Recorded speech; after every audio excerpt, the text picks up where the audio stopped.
মধ্যপ্রাচ্যের চলমান যুদ্ধের প্রভাবে জ্বালানি সাশ্রয়ে জরুরি পদক্ষেপ হিসেবে এবার রাত ৯টার মধ্যে বন্ধ করতে হবে সব দোকানপাট, রেস্তোরাঁ ও শপিং সেন্টার।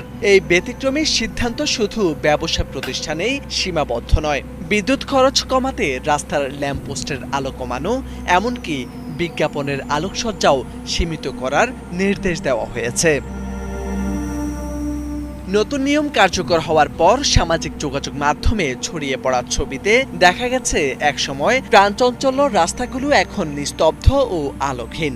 অনেকেই এটিকে যুদ্ধের ছায়া হিসেবে দেখছেন, যা সীমান্ত পেরিয়ে সাধারণ মানুষের জীবনযাত্রায় সরাসরি প্রভাব ফেলছে।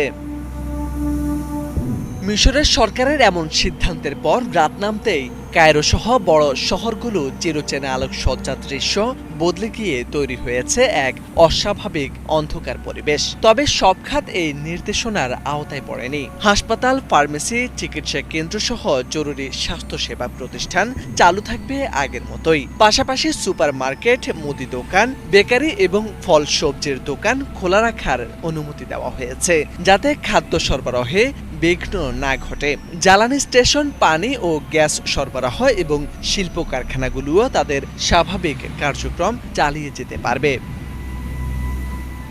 সরকার কঠোরভাবে সতর্ক করেছে, নতুন সময়সূচি লঙ্ঘন করলে ২০,০০০ মিশরীয় পাউন্ড পর্যন্ত জরিমানা হতে পারে।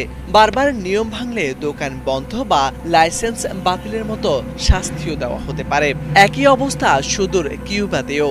দেশটির সরকারও নিয়ম করে নির্দিষ্ট সময়ের জন্য দোকানপাট বন্ধ করার নির্দেশ দিয়েছে। জরুরি আইনের আওতায় অতিরিক্ত জরিমানা ও কারাদণ্ডের ব্যবস্থাও রাখা হয়েছে।